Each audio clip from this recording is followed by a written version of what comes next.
Hola, hola, hola a todos y todas. Buenas tardes, ¿cómo están?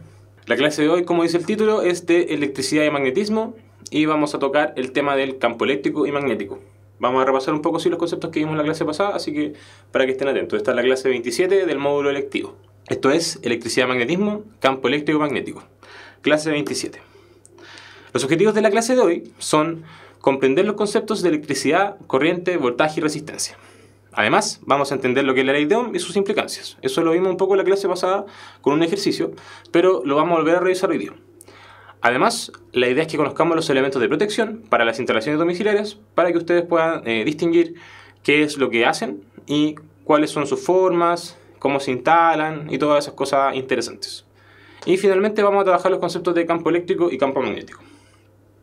Entonces, vamos a repasar un poco de los conceptos. ¿Qué es la corriente eléctrica? ¿Alguien me puede dar un resumen de lo que piensa que es la corriente eléctrica? O podría escribir ahí en el chat más o menos qué es lo que entienden por corriente eléctrica. Ahí, Omar, Catalina, Ángel y Juan. Catalina, estamos esperando su respuesta. Me imagino que hay más gente conectada, pero no todos comentan. Así que vamos a esperar aquí a que se conecten. Bueno, por mientras le adelanto algo. La corriente eléctrica es un movimiento ordenado de cargas libres. Muy bien, movimiento de electrones, gracias. Entonces, las cargas libres son electrones. Entonces, vamos a subrayar acá cargas libres. Entonces, dijimos que eran electrones. ¿Cierto? Tenemos entonces electrones, que son cargas libres. Y además se mueven a través de un material conductor en un circuito eléctrico.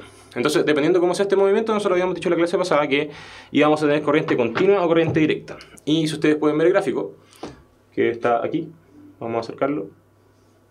En este gráfico nos podemos dar cuenta que cuando hablamos de corriente continua tenemos un voltaje constante, ¿ya? Entonces, por ejemplo, acá en Chile, en nuestra red eléctrica nosotros tenemos un voltaje constante de 220 voltios. Perdón, en nuestra red eléctrica nosotros no tenemos un voltaje constante, tenemos un voltaje alterno, que es lo que ustedes van a ver acá abajo. Esta es la corriente alterna, AC, que es alternate current, y la corriente directa, que es DC current, o direct current, pero que para efectos prácticos de todo es CC. Si Joel llegaste a tiempo, estamos recién partiendo la clase, no te preocupes. Nata, sí, ya. Entonces, voy a correr un poquito para que eso se note.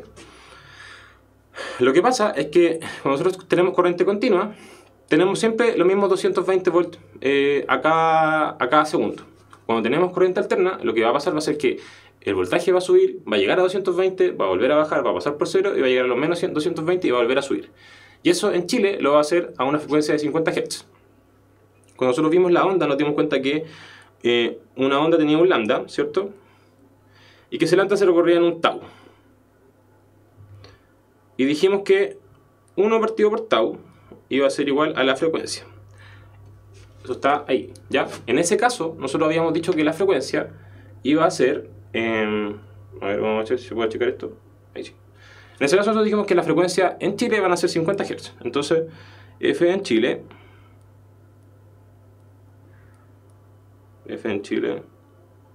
50 Hz. Eso significa que tenemos 50 oscilaciones por segundo. ¿Ya? Y como tenemos 50 oscilaciones por segundo, tenemos en el fondo... Sube la onda, baja la onda, vuelve a subir, pasa por cero, y ahí tenemos una oscilación. Entonces, el lambda es lo que nos entrega a nosotros la oscilación completa de la onda, o la distancia que recorre. Ya, seguimos entonces. Entonces la corriente alterna dijimos que va a ir así, ¿cierto? Va a ir alternando, primero va a pasar por cero, este es cero, después va a llegar a los 220, después va a volver a pasar por cero, y va a llegar a los menos 220. Y así lo va a hacer 50 veces en un segundo, acá en Chile. ¿Ya? Entonces, la corriente continua, siempre el mismo pulso de 220. Y en la corriente alterna vamos a tener diferentes voltajes y también diferentes corrientes. Recuerden que, como vimos la clase pasada, bueno, quizá lo vamos a ver ahora, no estoy seguro, la corriente va a ser el voltaje dividido por la resistencia del circuito. Por tanto, si aquí me están dando que el voltaje es constante y mi resistencia es constante, la corriente también va a ser constante. Si el voltaje está moviéndose, me refiero a la parte de la corriente alterna, y mi resistencia es fija, yo voy a tener un voltaje que también se va a estar moviendo. Entonces, mi corriente a la vez se va a estar moviendo. O sea, si yo tengo un voltaje alterno así, mi corriente también va a ser así. ¿Ya? Para efectos prácticos cuando mi resistencia es constante. Entonces, ya. Pasamos a la siguiente slide. Pues seguimos con el concepto de corriente continua. La corriente continua es cuando el movimiento de electrones se produce en el mismo sentido. Entonces teníamos el cable, van todos los electrones moviéndose para allá y siempre se mantienen a la misma velocidad, siempre moviéndose en el mismo sentido. La corriente eléctrica siempre circula en el mismo sentido. Entonces si yo, esto es una convención, si yo digo que mis electrones van para allá se están moviendo mis electrones, la corriente se denota para acá. ¿Ya? Eso es una convención eléctrica. O sea, la corriente se mueve para el lado contrario que se mueven los electrones. Eso es lo que dice la convención que se utiliza. Utilizan corriente continua entonces todos los aparatos que funcionan como pilas o baterías. Entonces, una pila o batería siempre les va a entregar una corriente continua. Además, aquellos aparatos que están conectados a una fuente de alimentación también utilizan fuente continua, corriente continua. Por ejemplo, una tecnología que genera electricidad en corriente continua son los paneles solares. Los fotovoltaicos a través del efecto fotoeléctrico. Entonces, ¿qué pasa con el panel? Yo voy a dibujar mi panel acá abajito.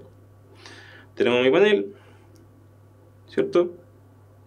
Un panel bonito, le llega la corriente, todo el tema. Tengo mi sol aquí y tengo unos rayos de sol. Entonces, al llegar un fotón, como habíamos visto anteriormente en efecto fotoeléctrico en otras clases de física, ese fotón le pega a un electrón y ese electrón se mueve, ¿ya? En la estructura que tienen los paneles fotovoltaicos tenemos generalmente una aleación entre níquel y cobalto, además de silicio. Entonces, lo que se está haciendo acá es dopar una banda que se llama la banda de energía gap. Lo que hace básicamente esa banda de energía cuando yo estoy dopando este material semiconductor que es el silicio es un material que puede conducir un electrón, pero le pega un fotón y mueve un electrón, pero no lo mueve de forma continua. Para yo poder mover corriente de forma continua, tengo que bajar ese nivel de gap para yo poder alcanzarlo y poder seguir transmitiendo electrones por ahí. Entonces se dopa, tenemos el panel fotovoltaico aprovechando el efecto fotoeléctrico y este mismo circuito va a hacer que circule energía eléctrica por acá, que eso es que se van a mover electrones hacia adentro. ¿Ya? Eso es la parte interesante de este sistema. Entonces, tenemos el símbolo de la corriente continua acá, que podemos ver aquí. ¿Ya? Para que todos lo tengan ahí bien presente. Diferente al símbolo de la corriente alterna. Vamos entonces de nuevo con los conceptos. Concepto de corriente alterna. Cuando el movimiento de electrones cambia de sentido a cada cierto tiempo, se llama corriente alterna. Utilizan corriente alterna. Disculpen, se me fue la...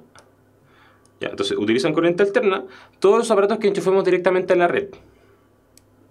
Entonces, su televisor ocupa corriente alterna, su notebook ocupa corriente alterna, pero sin embargo tiene un transformador, ¿ya? No olviden que hay aparatos que tienen transformador. Entonces, los transformadores lo que hacen es transformar la corriente alterna a la corriente... Perdón, esos son los inversores. Los inversores son los que transforman la corriente alterna a corriente continua. Y los transformadores son los que bajan los niveles de tensión o suben los niveles de tensión, respectivamente. Entonces, cuando nosotros tenemos aparatos conectados directamente a la red, como el televisor, por ejemplo, el refrigerador, ahí tenemos aparatos que ocupan corriente alterna. Dice, en la toma de corriente los polos positivo y negativo se pueden invertir constantemente. Entonces, cuando ustedes van a enchufar, tenemos el enchufe con 3 patitas, con 2, dependiendo si tiene tierra o no. Tenemos el enchufe aquí, ¿cierto? Y tenemos aquí 1, 2, y tenemos la tercera patita que es la parte de la tierra. Entonces tenemos la tierra y tenemos positivo, negativo. ¿Ya? ¿Queda claro esa parte de esto? ¿Alguien tiene alguna duda? Bueno, entonces, como nosotros tenemos corriente alterna, da lo mismo para donde lo enchufemos. Eso es lo importante. Porque si lo enchufáramos para el otro lado y tuviéramos corriente directa, podríamos hacer explotar el circuito. Entonces nosotros no queremos hacer eso y tenemos en la casa corriente alterna. Entonces yo puedo enchufar arriba o abajo y va a seguir funcionando de la misma manera. Una de las características de la corriente alterna es la frecuencia, la que en nuestro país, como yo lo había mencionado anteriormente, es 50 Hz, que son 50 oscilaciones por segundo. En todas las tomas de corriente y enchufes, excepto los terminales de cualquier aparato de encendido. Ya, entonces el símbolo de la corriente alterna va a ser este. Una colita de chancho, como se llama. Dice color rojo, ¿qué lo que representa? Ya, el color rojo, Joel, es la tierra. Porque tú tienes un enchufe con 3 patitas y las dos de... La del medio, no voy a ocupar el dedo del medio, pero el del medio es la parte que va a tierra. Y las otras 2 patitas, que serían así, más o menos, las otras 2 patitas que van a quedar son el positivo y el negativo. Pero van a ser indistintos porque, como es corriente alterna, a veces va a ser positivo y a veces va a ser negativo, entonces da lo mismo. Eso. Concepto. Ya. Tenemos entonces ahora la intensidad de corriente. ¿Alguien sabe lo que es la intensidad de corriente? ¿O lo que representa o lo que significa? ¿Alguien me puede decir? Porque una cosa es la corriente y otra cosa es la intensidad de corriente. Entonces, ahí podemos tener algunas diferencias. ¿Qué me dicen entonces de la intensidad de corriente? Vamos, yo sé que ustedes pueden, yo sé que estudiaron. Si no estudiaron no importa, porque van a poder saberlo igual. Entonces, ¿cómo sería el tema de la corriente? Dice la cantidad de electrones en un tiempo determinado, los electrones en movimiento, cantidad de carga en un tiempo, carga en el tiempo, ya es la velocidad con la que circula la corriente. Ya. Entonces, ya, hay conceptos que mencionaron que son interesantes, como por ejemplo la velocidad.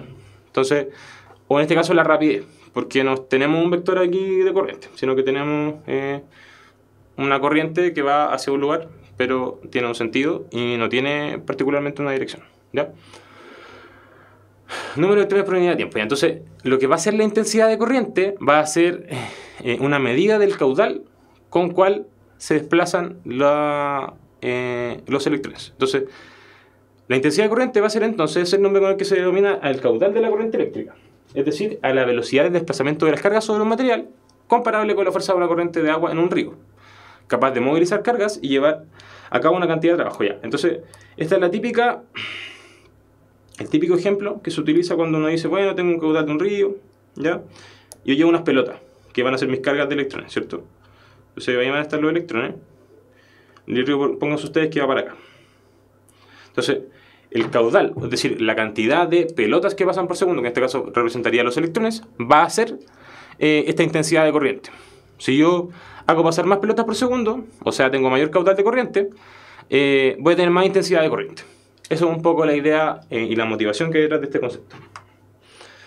Según el sistema internacional, esta intensidad se tiene que medir normalmente en coulombios por segundo, ¿ya? Que se denota amper. Entonces, un amperio o amper es la unidad básica de medida de la corriente, perdón, de la intensidad de la corriente. Y es de uso común y obtiene su nombre físico, su nombre del físico Andrés Marie Ampère, ¿ya? Andrés Marie Ampère, la persona que descubre la medida de coulomb por segundo. Entonces, para medir la intensidad de la corriente eléctrica se emplea un galvanómetro o un amperímetro, que se representa por la letra I. Entonces, la letra I va a representar la intensidad de corriente, es una I por intensidad.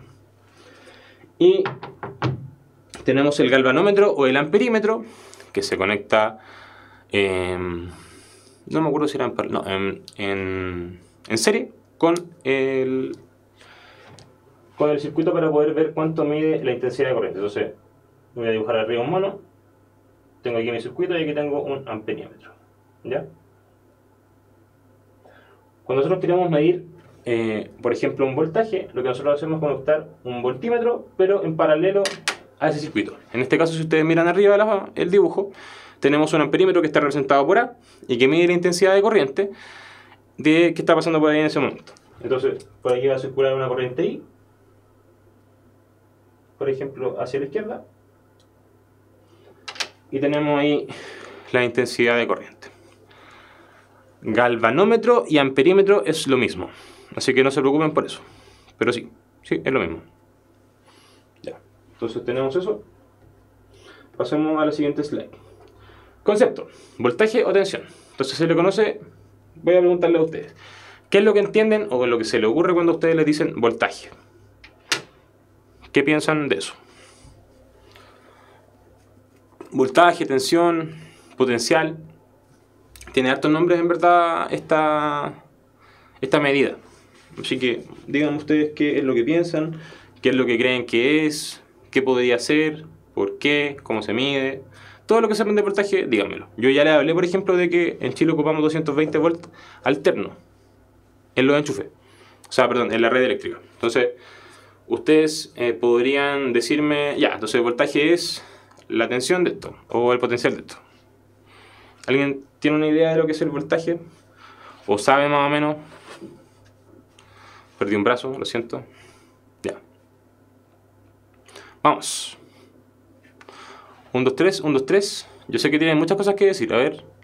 Gargantúa me podría decir algo. O Shanghái, que fueron los que respondieron delante. Martí Díaz. Mateo. Angeli. Matías Ignacio Durán Vidal. Dice NL. Joel Mate dice B igual R por I. Ya, gracias. R por I. O BIR, como se conoce. Ya, entonces el voltaje o diferencia de potencial eléctrico o tensión eléctrica es la magnitud que da cuenta de la diferencia en el potencial eléctrico entre dos puntos determinados. O también se entiende como el trabajo por unidad de carga eléctrica que ejerce sobre una partícula un campo eléctrico. Eso es un poco más difícil porque tenemos que ver campo eléctrico, pero está también esa definición. Para que se pueda mover entre dos puntos determinados. Entonces, tengo una carga eléctrica y estoy haciendo un trabajo para poder mover esa carga eléctrica de un lado a otro. Entonces, imaginemos que tenemos un potencial allá y eso es un potencial eléctrico y tenemos una carga viviendo dentro de ese potencial eléctrico que es negativa. Entonces, cuando dicen el trabajo por unidad de carga eléctrica que ejerce sobre una partícula del campo eléctrico es cuánto trabajo tengo que hacer yo para poder moverla entre dos puntos, ¿ya? Eso tiene que ver con cómo desplazo yo las cargas y el desplazamiento de cargas tiene que ver con la corriente, entonces el voltaje tiene que ver con la corriente. Lo que dice es como la potencia, no es como la potencia. Dice, Shanghái dice, me sé la fórmula nomás. Ya está bien, sí, mucha gente se sabe la fórmula nomás, pero aquí estamos tratando de entender un poco el sentido físico que tiene eso.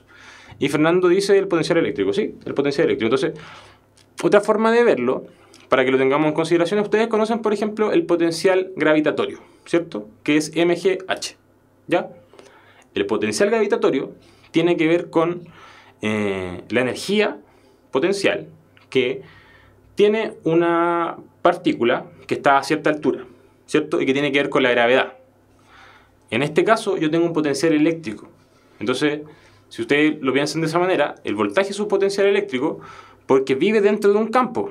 ¿Se acuerdan? Nosotros teníamos el campo gravitatorio y podíamos ver el potencial gravitatorio. Ahora tenemos un campo eléctrico y podemos ver el potencial eléctrico, que es el voltaje.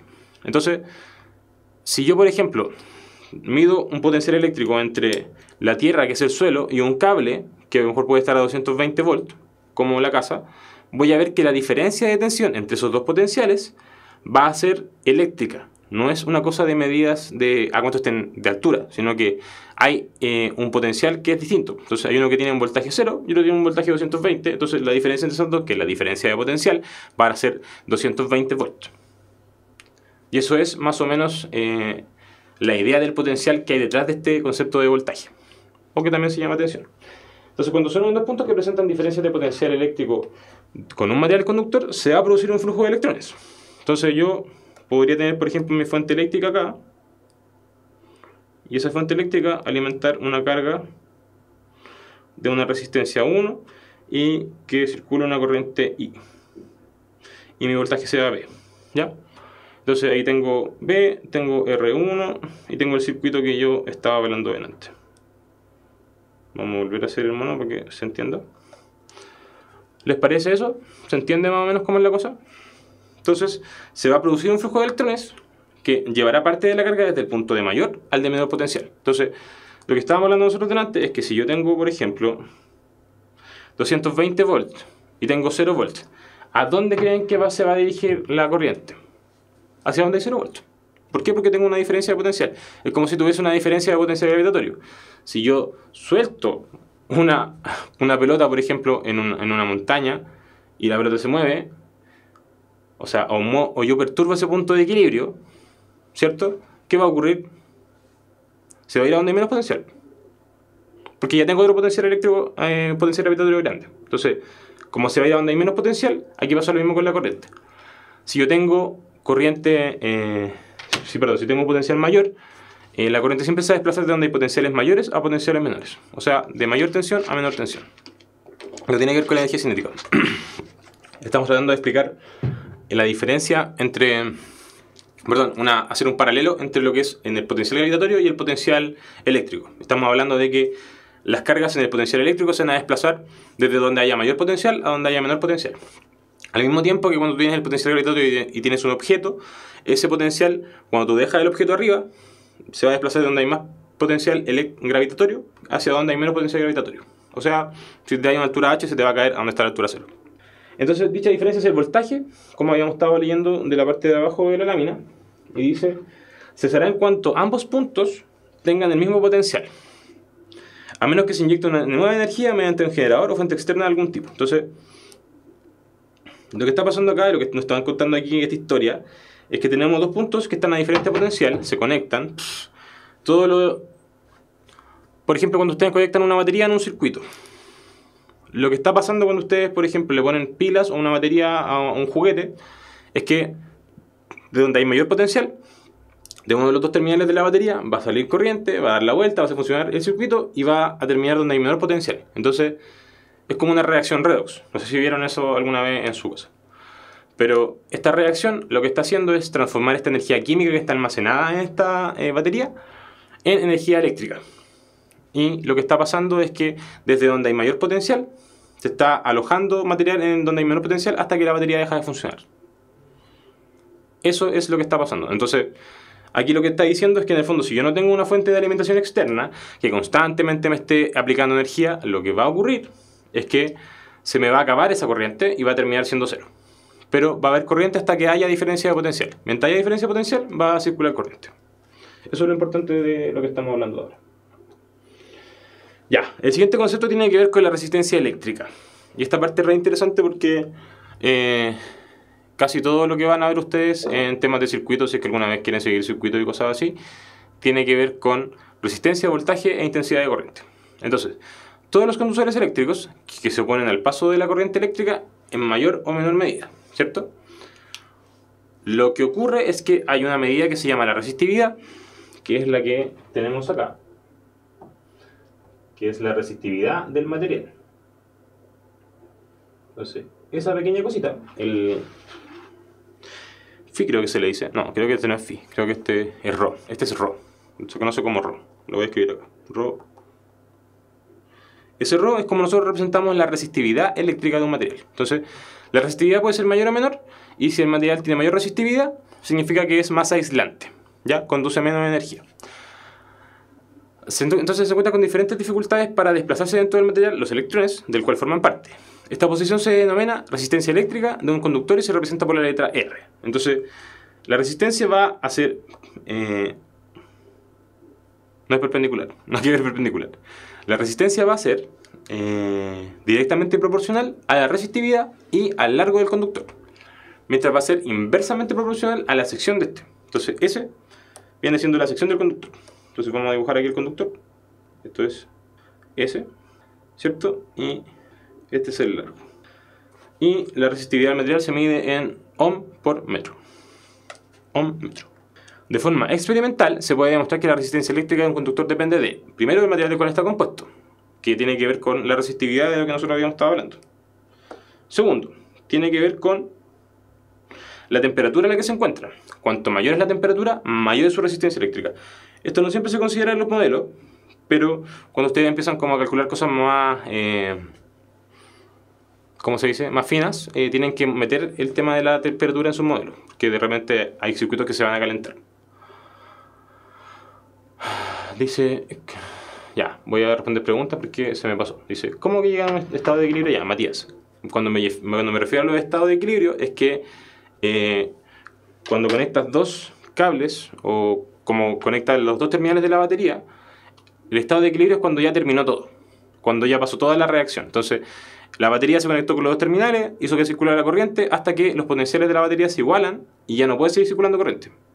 Si te has fijado, por ejemplo, cuando un pájaro se para sobre un cable, no le da la corriente. ¿Por qué? Porque tiene sus dos pies en el mismo potencial. Aunque esté en una línea de alta tensión, está con sus dos patitas en el mismo potencial. Si al pájaro, por cualquier razón, se le ocurriera poner una patita en un cable y otra patita en otro cable, ahí tiene diferencia de potencial. Y ahí se electrocuta. ¿Por qué? Porque va a pasar corriente. ¿Por qué? Porque hay diferencia de potencial. Es como cuando a ti te toca un aparato eléctrico y está malo, o está deficiente, o tiene una falla. Lo que va a pasar es que ese aparato te va a transmitir energía a ti porque tú estás conectado a tierra con tus pies. Entonces, va a pasar corriente eléctrica por ti y probablemente te pueda matar. Ya, sigo respondiendo preguntas. Dice Shanghai, dice Ro, sí. Lucas Acuña, si yo aumento la resistencia, sube el voltaje o disminuye la intensidad. Si tú aumentas la resistencia, el voltaje debería ser constante. Por tanto, la intensidad sería la que disminuiría. Depende de lo que tengáis constante. Porque cuando ustedes vean un poquito más adelante, esto no se ve ahora, pero hay fuentes de voltaje y fuentes de corriente. Entonces, hay fuentes de voltaje que mantienen el voltaje constante y fuentes de corriente que mantienen la corriente constante. Entonces, no es que aumente o disminuya el voltaje, va a depender de cuál tú tengáis constante. Alguien dijo disminuir la corriente, ya, pero sí, debería ser eso. Como en el caso simple, es como tenemos siempre el voltaje constante, va a disminuir la corriente. Joel, elabora tu pregunta porque no entiendo. ¿Qué significa si estás en el aire te llegaría a dar electricidad? No entiendo esa pregunta.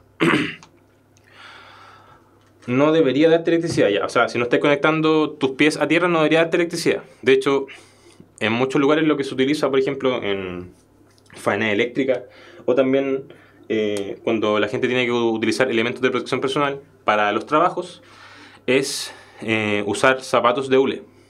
¿Por qué? Porque eso te va a aislar del suelo, entonces es como si estuvieras levantado de tierra, no tienes tierra.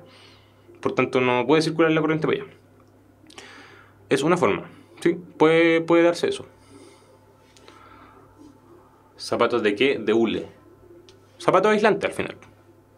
Por ejemplo, los bototos tienen esas cosas también. Están certificados para, por ejemplo, tener puntadura y tener suela aislante. Ya, voy a continuar con la clase. Dice su longitud. Estamos hablando de la resistencia. Entonces, para las personas que se ven recién integrando, ahora estamos hablando del concepto de la resistencia. Hablamos de corriente, de voltaje, de corriente eléctrica y ahora estamos hablando de resistencia. Entonces dice, estamos viendo qué cosas hay que considerar de la resistencia en un conductor. Entonces hablamos ya de que el material es importante y la temperatura también. Ahora vamos a decir que la longitud también es importante. La resistencia va a aumentar proporcionalmente a la longitud del material. O sea, si yo tengo un material más largo, voy a tener más resistencia. Y su sección tiene que ver con que la resistencia va a disminuir proporcionalmente a la sección transversal del conductor. Si yo tengo un cable más ancho, va a poner menos resistencia. Es como si yo tratara de meter la misma cantidad de cargas por un tubo más chico. Si el tubo se me agranda, va a ser mucho más fácil meter las cargas que yo quiero meter por ahí. Ley de Ohm. Postulada por el físico alemán George Simon Ohm, dicta que la diferencia del potencial aplicada entre los extremos de un conductor específico será proporcional a la cantidad de corriente I que circula por el conductor, dependiendo de su factor de resistencia, que viene a ser R. ¿Ya? Que es lo que habíamos estado hablando hace rato. Entonces, esto se plasma en la fórmula B igual R por I, que es el voltaje va a ser igual a la resistencia por la intensidad de corriente. De ahí entonces tenemos que cualquiera de dichas variables es posible calcular la tercera con facilidad. O sea, si yo tengo por ejemplo un voltaje y me da la resistencia, puedo calcular la corriente. Si tengo la corriente y el voltaje, puedo calcular la resistencia. ¿Cierto? Y si tengo la resistencia y la corriente, puedo calcular el voltaje. Entonces vamos a hacer un pequeño ejercicio acá, porque no traje mucho ejercicio. Entonces vamos a preguntar, ¿qué pasa si mi voltaje es 220 y tengo una corriente de 11 amperes? Que es una corriente bastante alta. 11 amperes ya te mata, ¿ya? De hecho, en las casas nosotros tenemos automáticos que llegan a los 12 amperes, 18 amperes, 20 amperes. 1 ampere ya es harto, 10 amperes es mucho, ¿ya? Entonces, ¿cuál sería la resistencia en un circuito que tiene un voltaje de 220 volts y una intensidad de corriente de 11 amperes? ¿Cuál sería la resistencia de un circuito que tiene 220 volts de voltaje y una corriente de 11 amperes? Ya, ¿todos 20? ¿Todos 20? Perfecto, ya. Entonces, ¿qué estamos haciendo acá? Estamos viendo que esto va a ser 220 igual a 11 por R dividido por 11, ¿cierto? Y me queda 220 dividido por 11 igual a R. Entonces R va a ser igual a 20. 20 ohm, ¿ya? Importante, no se olviden que son 20 ohm. Lo pueden escribir igual, pero cuando dicen 20 solo no sirve, ¿eh? Tiene que ser 20 ohm, ¿ya? Ya, Shanghai lo saben. Que no se lo olvide. En la universidad siempre tenía un profesor que me decía, ya, pero 20 peras, 20 manzanas, 20 qué, 20 ohm. Si ustedes le dicen cuántos voltaje es, 220 volts. ¿Cuánta corriente? 5 amperes. Amper, ¿ya? No se olviden de eso. Entonces, ahora que vimos todos estos conceptos interesantes, bonitos, muy entretenidos, que pueden aplicar en su casa, nos quedan 10 minutos, así que voy a apurar la clase. Vamos a ver entonces las instalaciones domiciliarias. Entonces, en las instalaciones domiciliarias, industriales y equipos se utiliza la ley de Ohm para calcular cables, resistencias y ver particularmente las necesidades de lo que se va a instalar. Además de lo anterior, en las instalaciones domiciliares se hacen necesarios equipos de protección como el interruptor magnetotérmico y el diferencial. Vamos entonces a ver qué significa cada uno de esos. El interruptor diferencial es el que te puede salvar la vida. Lo que hace el interruptor diferencial es detectar la diferencia entre la corriente que entra y la corriente que sale. Comparándolas, si hay una diferencia en esa corriente, significa que la corriente se está escapando por otro lado, ¿cierto? Entonces si yo por ejemplo meto 10 amperes y están saliendo de mi circuito, no, perdón, si salen de mi circuito 10 y vuelven a entrar 8, se están perdiendo 2 amperes por alguna parte. Por tanto, lo que hace diferencial automáticamente es responder y cortar la corriente, ¿ya? Es un interruptor igual. Entonces, esto podría, por ejemplo, pasar cuando estamos descalzos y tocamos un electrodoméstico que tiene algún fallo en instalación. Entonces, lo que está pasando es que al yo fallar, circula corriente por mí y se va para otro lado. Esto es súper importante, por ejemplo, que lo tengan en casa donde hay niños, porque los niños son súper buenos para meter los dedos al enchufe. Y la idea es que si lo llegan a hacer, y en el fondo se va a escapar corriente por su cuerpo, que el diferencial pueda actuar rápido para que ellos no se mueran, o que no desfibrilen o tengan algún otro tipo de quemadura. Es súper importante el diferencial por eso. El interruptor magnetotérmico, a diferencia del diferencial, no funciona con la diferencia entre corrientes. Lo que hace es cuando la corriente eléctrica supera ciertos valores, se detiene, ¿ya? Por ejemplo, si yo tuviese un interruptor de 12 amperes y yo conecto varias cosas en la casa, por ejemplo, el microondas, el refrigerador, y aparte pongo el hervidor y pongo otra cosa más, probablemente en algún momento... Ya, lo siento. Voy a partir más lento. Ya.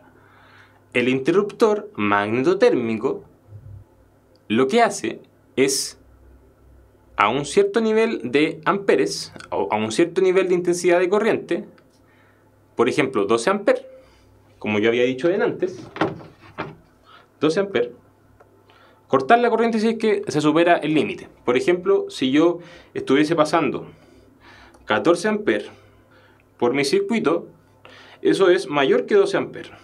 Por tanto, si este interruptor detecta que están pasando 14 amperes y él tiene un máximo de 12 amperes, lo que va a ser cortar el circuito.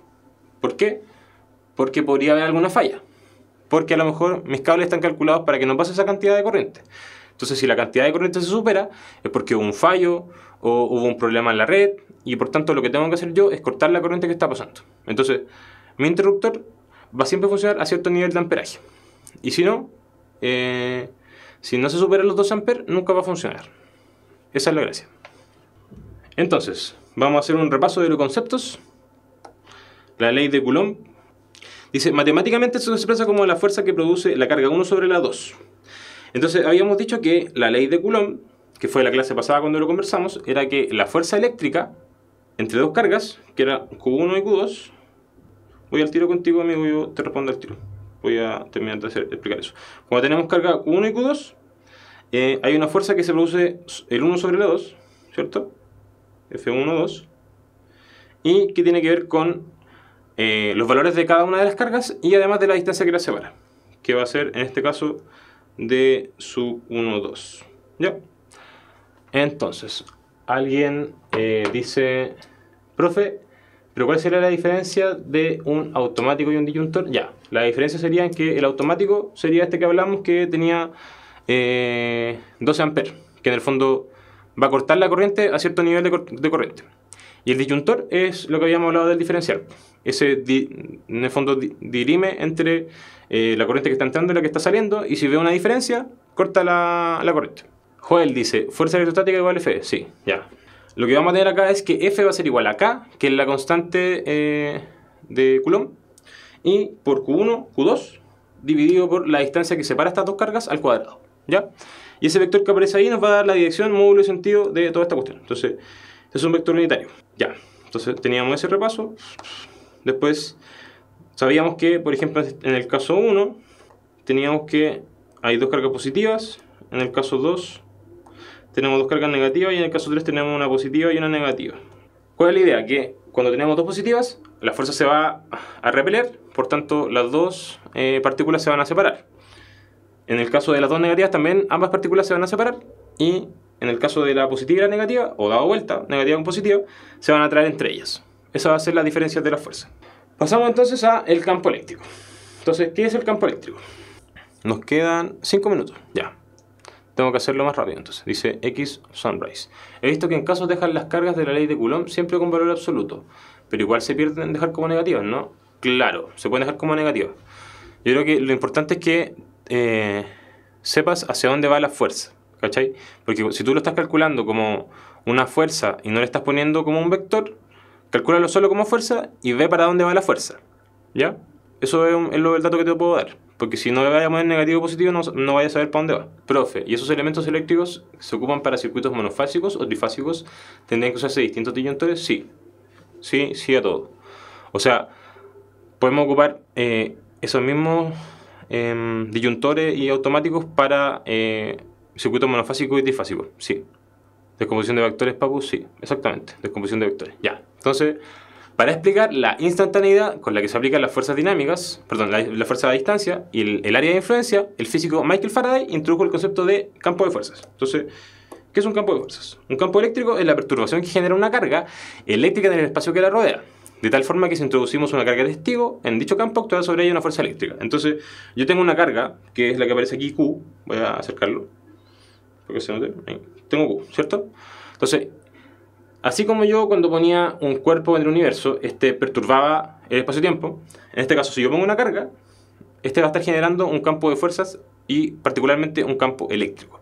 Y si yo pongo cargas testigo ahí, que son estos pequeños más que tengo ahí, van a reaccionar frente a esa carga por una fuerza, ¿ya? Entonces es como si yo ahora estuviera mirando solo una carga y viera qué está pasando en su área de influencia. Y eso también va a depender de la distancia. Entonces, si situamos una carga más Q, esta ejerce una influencia en el espacio que la rodea, provocando que cualquier carga testigo que situamos sufra una fuerza eléctrica independiente de dónde se sitúe. Si ustedes piensan, cuando yo me alejo mucho de la carga, finalmente lo que va a pasar es que no voy a sentir su presencia o la voy a sentir muy despacio. Entonces, el campo eléctrico también tiene que ver con la distancia del cual yo me encuentro con la carga, ¿ya? Eso es importante. Entonces, intensidad del campo eléctrico. La intensidad del campo eléctrico, OE, que es cómo se representa la intensidad del campo eléctrico, en un punto es una magnitud vectorial que se representa con la fuerza eléctrica que actúa por la unidad de carga testigo situada en dicho punto. Entonces la unidad de intensidad del campo eléctrico va a ser el newton partido por coulomb, porque es una fuerza dividida una carga, y se calcula como E igual a F dividido Q. Y si se fijan, es la intensidad del campo eléctrico, pero sí tiene dirección, módulo y sentido porque es un vector. Pasamos entonces a lo que es el campo magnético. Se comprende como campo magnético a la representación matemática del modo en que las fuerzas magnéticas se distribuyen en el espacio que circunda una fuente magnética. ¿Cómo explicamos esto? Entonces, en el fondo, el campo magnético se va a representar matemáticamente del modo en cómo se distribuyen estas fuerzas que aplican sobre el espacio. Ya habíamos dicho que había un cuerpo de fuerza, un campo eléctrico, en este caso tenemos un campo magnético. Si nosotros metemos algún elemento que sea magnético dentro de este mismo campo magnético o una carga, también va a haber una reacción, ¿ya? Eso es importante. Entonces, dicho de otro modo, un campo magnético es un campo de fuerzas que se encuentra siempre rodeando una fuente de energía magnética. Y es en esta región donde interactúan con ella los elementos sensibles al magnetismo, como lo son los metales o los materiales ferromagnéticos. O sea, que fuera de este campo no se producen efectos del magnetismo. Si yo tengo un campo magnético, no se van a producir cosas fuera de ese campo magnético, ¿ya? Entonces, la intensidad del campo magnético es una propiedad que hace referencia a dos distintas formas de magnitud de fuerzas magnéticas dentro de él. Y son, Una, la excitación magnética o campo H, que es, comprendiendo el magnetismo de modo muy similar a la electricidad, describe qué tan intensa es la energía del campo magnético en una región puntual y específica del mismo. O sea, nos está dando más o menos como un ratio de cuánta energía se está aplicando o sobre una cierta región puntual. O sea, se determina según la relación del campo con las fuentes eléctricas. Y el otro es la inducción magnética o el campo B, que es considerada por los físicos como la medición auténtica de la fuerza del campo magnético y está determinada por la cantidad de flujo magnético por unidad de área que se da en función de una región determinada del campo, o sea que se determina en función de los efectos que el campo produce sobre sus cargas. En español, si yo por ejemplo tengo esta es mi región y aquí tengo mi flujo magnético, ¿ya? Lo que yo quiero saber es cuánto vale B, y en el fondo B va a estar relacionado con la cantidad de flujo que pasa por unidad de área, ¿ya? Es como un caudal, pero magnético. En cambio, la excitación magnética tiene que ver con qué tan intenso es en una región puntual el campo magnético, ¿ya? No tiene que ver con un área que está agarrando, sino que tiene que ver con cómo es el campo en este punto. Ya, terminamos entonces la clase de hoy. Bueno, antes de eso me faltó agregar una sola cosa, que es que por la regla de la mano derecha, no lo puse acá, cuando yo tengo la corriente en este sentido, ¿ya? El campo magnético va en este sentido. Y al revés, ¿ya? Dice, ese campo magnético hace referencia a los campos de tierra que se encuentran debajo de las casas para protegernos. No tiene que ver con eso. Eso es la puesta a tierra, lo que está preguntando Brian, y esa puesta a tierra es otra cosa. La puesta a tierra es para cuando tú tienes alguna falla en un circuito, esa falla o la corriente que se libera sobre esa falla se vaya a la tierra y se despeje esa falla. No tiene nada que ver con el campo magnético. Dice, el flujo magnético es la cantidad de... no puedo decir electrones porque no tiene que ver con electrones, pero es la cantidad de... es como un caudal magnético sobre cierto espacio. Dice, profe, en el video aparece que lo hace con la izquierda. Es que está dado vuelta el video, yo lo veo diferente. Pero ocupemos esta. Si la corriente va para allá... No se puede. A ver. No se puede con la mano derecha. Profe, ¿cuántas clases faltan para terminar la materia de física activa? Faltan 3 clases. ¿Ya? No queda mucho. Ya, entonces, tomen su mano derecha en la casa, porque aquí lo van a ver desde la izquierda. Y en su pulgar va a estar la dirección de la corriente. O sea, la corriente va para arriba en este caso y va para allá, o en este sentido, así, rodeando esta corriente, el campo magnético. Si yo, por ejemplo, tengo mi corriente entrando acá, ¿cierto? Si la corriente va hacia adentro, el campo se va a mover así, ¿ya? Entonces, el campo magnético va a estar así. Y al revés, si está saliendo la corriente, el campo magnético va a ser así. Entonces, el puntito es saliendo, flecha saliendo, y la cruz es flecha entrando, ¿ya? Si está entrando, el campo magnético se va a mover para allá. Si está saliendo, el campo magnético se va a mover para el otro lado. Dice, ya lo movieron una vez, pero quizás lo hacen de nuevo. Entonces, eso es. Entonces, pregunta para todos. Dice, un alambre recto muy largo conduce una corriente eléctrica constante que sale del papel, como se indica en la figura. Entonces, hay una corriente que sale, ¿cierto? Que es algo que estamos viendo recién. Entonces dice, si la corriente está saliendo, por la regla de la mano derecha, ¿ya? Lo que va a pasar es que va a haber un campo magnético en esta dirección. De hecho, si ustedes dibujan esta misma cosita, tienen puros campos magnéticos así. Así van a ser los campos magnéticos, ¿ya? Recuerden que, dependiendo de la distancia, el campo magnético va a ser diferente. Por eso pongo B. Voy a desaparecer en esta parte porque no se ve que esté presente. Ya, entonces, tenemos ahí el ejercicio. Si la corriente está saliendo... perdón. La corriente está saliendo, está entrando. Me equivoqué. Esto no va para allá. Si la corriente está saliendo, entonces tenemos la regla de la mano derecha y por tanto va hacia el lado de acá. Ahí sí. Y esto va para allá y para acá, y eso es cuando está entrando.